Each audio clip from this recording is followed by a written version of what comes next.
Welcome to another Fusion Friday. Today we're going to talk about a very important subject of how to safeguard your brokerage against obsolescence. And we're going to be talking about it in the context of artificial intelligence.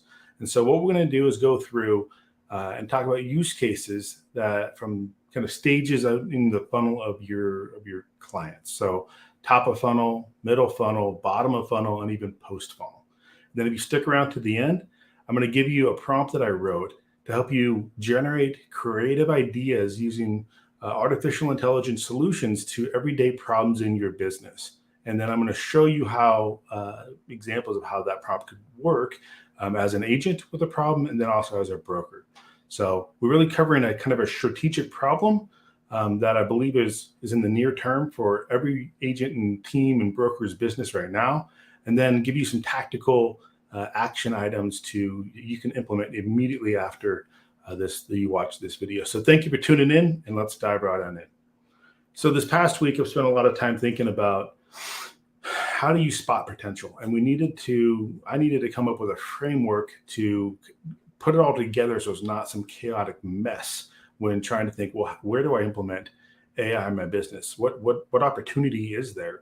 And there's so much that goes with it, and we're going to talk about the Spark framework, but that's for another video. This is the first step within the larger Spark framework, which is the S, and we're spotting potential. So where in your real estate business is it right to use artificial intelligence? And then I think there's lots of opportunity not to use artificial intelligence. There's times when you just should have a human do the job. They can do it better than a machine. So we have a great LinkedIn post as well as a blog post. I'll put links in below this video, and we're going to talk about this briefly. So when you're kind of thinking through the subject, and I go into detail in this post, is at the top of the funnel is when you're going out and grabbing those contacts, incubating them, prospecting against them, trying to get them to get into a relationship with you, at least to start broaching a relationship with you. And so I go through and talk about some things that I think are a little futuristic, a little bit too far out. They're a little bleeding edge, but I wanted to put it there so it kind of can inspire you and open your mind into what is possible. You go to any of the conferences, and I got the privilege to go to Built How this week. Thank you, Ben Kenny, giving you a little shout out. You did a great job.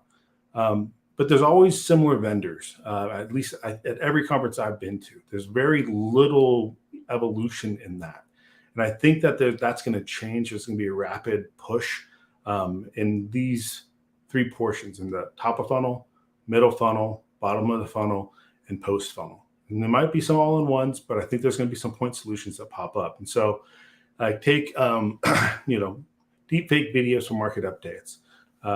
That's just the first one that pops into my head, right? Like this is a great example of how it is not only plausible, but it is happening every day now, where people, in this case, it's bad, but grandparents are getting faked into sending money to people that aren't their grandchildren, either by video recordings or by deepfake voice, where they get the grandchild's voice and they train a little model, and then they call the grandparents, say, "Hey, I'm stuck in Mexico. Please send me money." Right now, rather than someone that can't speak English doing that, they actually have a voice that sounds exactly like their grandchild.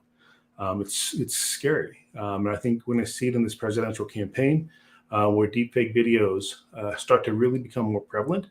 I've been saying this for the last couple of years because the technology is now making it possible. And so think forward a year or two, and how do you apply that to your real estate business? Can you generate images that are context specific, both psychographically and demographically, for the actual user? So maybe it's a female if it's going to be a man. Maybe it's a professor-looking person if it is someone who has a master's degree, because assume that they like to interact with people that have that pedigree. Like there's so many little nuances that can be applied. Hey, you have a black truck and like kittens. Like it's amazing how you can tailor messages and then apply that to deep fakes.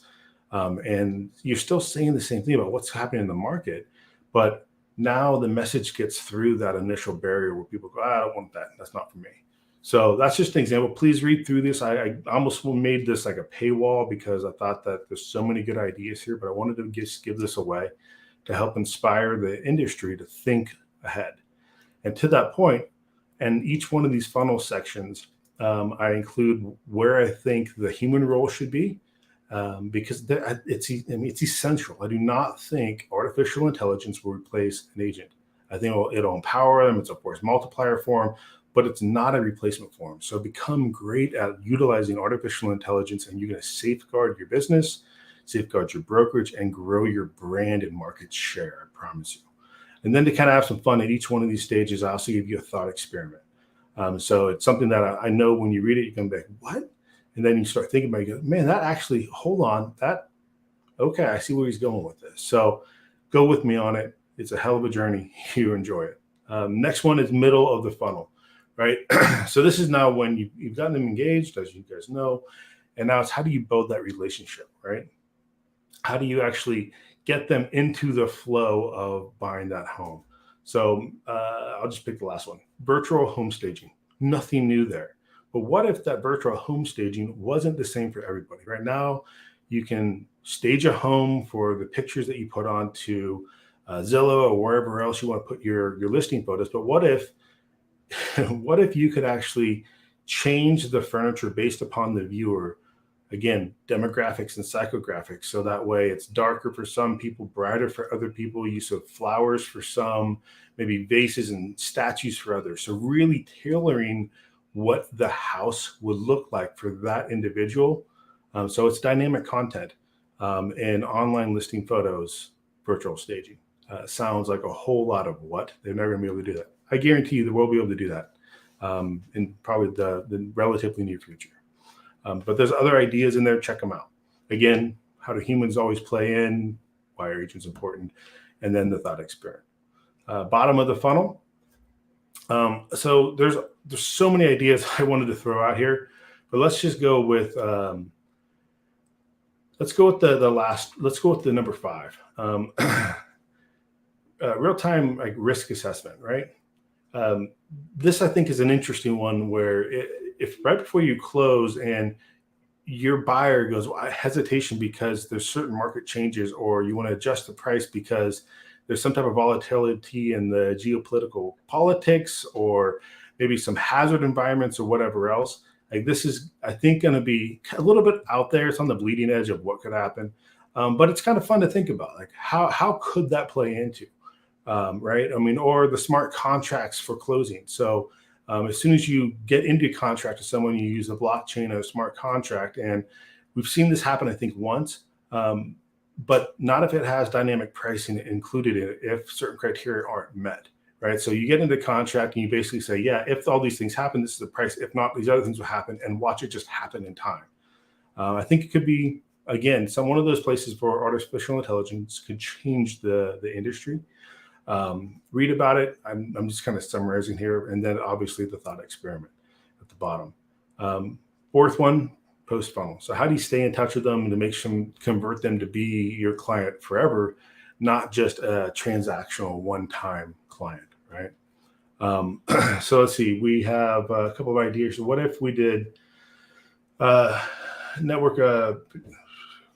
So, I mean, I think most of these ideas are things you probably thought about or could have heard, maybe I'm talking about doing, but then not dynamically. I think that's the piece where referral programs, follow-ups programs, predictive maintenance, things like that could definitely be there. But the predictive maintenance, I think, is probably the best one. Rather than saying, oh, well, this is what's going to happen. It's like predictive maintenance. So doing it on commercial buildings and oil rigs and all that right now, do it to its individual property. And now you're actually adding value before something fully is broken. So you're saving them money. And I think that's probably one of the best ones that I came up with. Again, then I go on and kind of talk about the rest of it. So you can read it if you want. One of them I didn't mention, actually, that I really liked kind of in getting the deal closed, was that that's bottom of the funnel, is being able to do appraisals. Check this out. Think about this. An appraisal that is done in without an appraiser coming out. So you use photos of the property, historical records, and then this is the crazy one, Wi-Fi. Wi-Fi, there are documented use cases for AI today where they can see through walls using Wi-Fi pings through walls, right? How crazy is that? Kind of like sonar. Now, apply that same thing, but just to a property inspection where you're looking through walls to see if wiring's done right. It's like an X-ray for your house using Wi-Fi signals to see if the structural integrity is there, to see if there's erosion in the beams in the roof, or if there's cracks in the foundation with Wi-Fi, right? And how amazing would that be is where you can get an in-depth assessment of the property, current structure, and then base your offer off of that and have data, not just, well, this guy touched this and hit the knob and, well, you should kick the cement a little bit. No, like you have pictures, you can see it. I think that would be awesome. So that is, this whole post, everything that I was thinking about this week is around how to start the conversation, inspire you, get ideas flowing, get the creative juices flowing around how you can implement artificial intelligence into your existing brokerage or team. And so I intentionally made some of these ideas a little further out so that way you can pull back to things that are practical today. But you can't really get to what you can do today without pushing the boundaries a little bit. I always find that people kind of stop somewhere. So please enjoy this, read it, share it, comment it, repost it, have fun with it. Now, because you stuck around and you listened to me talk about how we can start to protect your brokerage, I wanted to, and maybe you're thinking, okay, after I read this, Brad, now what do I do? What can I actually do with this intelligence, right? Or this thought exercise, we want to call it that. Well, I'm going to put 2 prompts in the comments at the wherever you're watching this video. Just look in the comments, and you're going to find these 2 prompts. So it's one prompt, and it's going to be a prompt that creates that asks you for a problem. You put a problem in, and then leave the rest of it alone. And then what it's going to do is it's going to come up with 3 creative solutions using artificial intelligence, break it down for what it'd take to implement it, score it for its probability of success for implementing it into your business, and then give you a elevator pitch for the winning one of the 3. So you could take it to whoever it is that you would need to pitch it to in order to get it implemented. Maybe you just have to convince yourself. I don't know. But I found it really valuable when using this. It's kind of like a tree of prompts. I'm consolidating to a single one to make it easy. But I found it really valuable when I'm thinking through a problem in our business or a friend's business to do this exercise and just see what it comes up with. Sometimes it has amazing like insights into things that were kind of like, yeah, that could work, but I'm not really sure. And then you get a much more detailed list of why it could work. Or it doesn't even come up on the list. Like, well, maybe that was a terrible idea. So what I'm going to do for this is I'm going to go over to my Likely.AI account, which is my.likely.ai. And I'm going to click on new chat. And I have the prompt saved on my Google Doc right here next to me. And in this first one, I'm going to do it for a broker. And the broker's problem is I'm a broker and only have 5% of the agents that work for me that have adopted the CRM solution that I purchased for them. My goal is to get 95% of my agents to use this one CRM so I can streamline operations, right? I think that's a common problem with broker top-down sales for CRMs is agent adoption of it because every agent and team operates a little bit differently. So what are some creative solutions that you could implement to solve that problem? So as this goes, then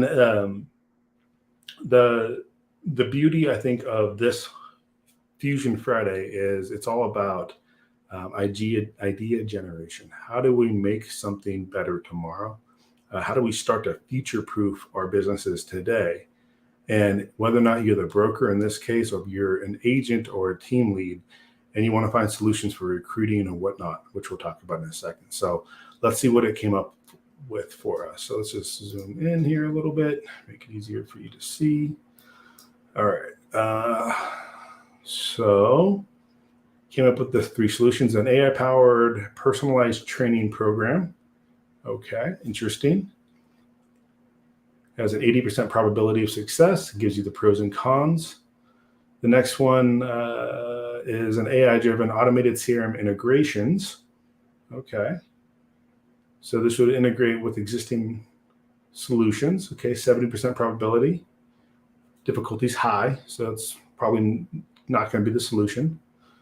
And then 3 is a virtual assistant. That is a 90% probability. Okay. So what did it choose? It chose the solution 3, right? And so the pitch, why should it be implemented? Elevator pitch for solution 3. Introducing our AI-powered virtual assistant, designed to revolutionize your agent's usage of the CRM solution, with real-time guidance, reminders, and suggestions tailored to their needs. Our virtual assistant ensures optimal utilization of the CRM during daily tasks, improve agent efficiency, reduce errors, and streamline operations with our cutting-edge solution. Join the 90% of successful brokers who have already embraced this game-changing technology. Okay, I'm not hallucinated with 90% that's already used it, but that's not a bad idea, right? I mean, I don't think I would have gone with that or even thought that would have been the solution. I mean, a personalized training program, that seems like probably a more realistic implementation. But Solution 1, AI-powered personalized training program. Summary, develop an AI-powered personalized training program that analyzes each agent's strengths and weaknesses in using the CRM solution. The program would provide tailored training modules and exercises to address specific areas of improvement. And that I would have thought that something like that, but it stretched and went to where, hey, why not use a full-on bot? And so what I usually would then do is then go back up to the one that it recommends. So in this case, solution 3, and understand a little bit more about why it Solution 3, AI-powered virtual assistant. Summary, develop an AI-powered virtual assistant that provides agents with real-time guidance, reminders, and suggestions on effectively utilizing the CRM solution during their daily tasks. Components. 1. AI algorithms to analyze agent CRM usage patterns and identify areas of improvement. 2. Virtual assistant with natural language processing capabilities to provide real-time guidance and suggestions. 3. Integration with CRM solution to access relevant data and provide context-specific assistance. 4. Machine learning capabilities to continuously improve the virtual assistant's performance. Probability of success, 90%. Pros, real-time guidance, reminders, and suggestions improve agent efficiency and usage of CRM solution. Offers personalized assistance and reduces the learning curve. Cons. So see how it breaks down both the pros and cons from whatever implementation that you want to do. So that's the first one. The second one, and we're going to do is for agents. So let's look at what the agents would do. In this case, what the agent's problem is that they are looking for so the agent's problem that we're looking to solve is that they have 18% of their past clients use them again. And how do I get that 18% up to like a 60%, right? What are some creative solutions to close that famous donut hole in the industry? People saying they would use you again in the transaction, but only a handful or a small percentage actually do. And because it's such a prolific problem in the industry, I thought it would be a fun one to use as an example here. Right, so let's see, the 3 solutions that came back with are an AI-powered client relationship management system. So something that's probably touches base more, which is great. The second solution is an AI-powered virtual assistant for real estate clients. Okay, I think we heard that one already. And then, or at least similar to the one before.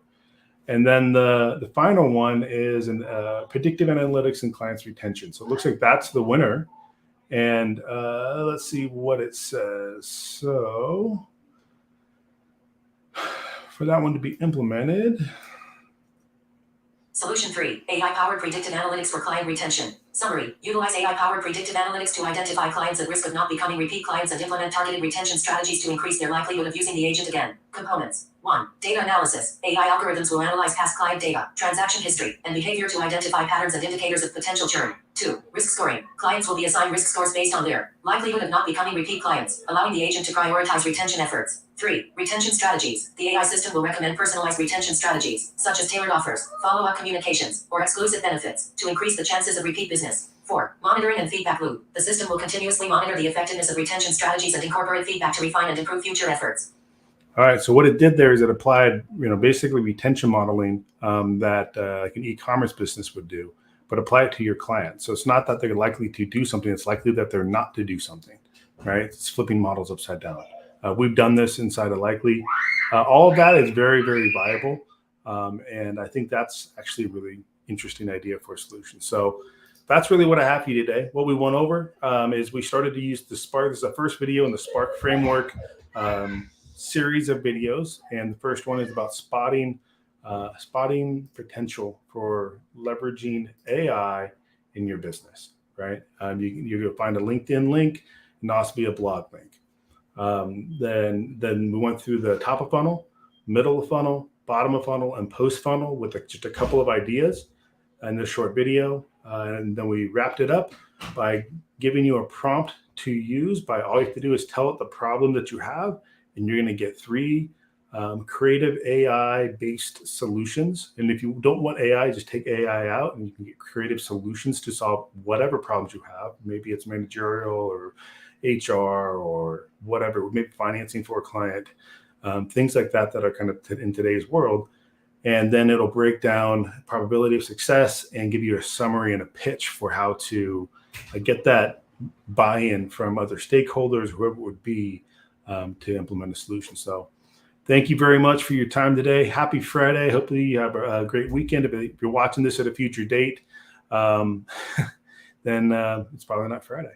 But we'll be coming to you next week, another Fusion Friday.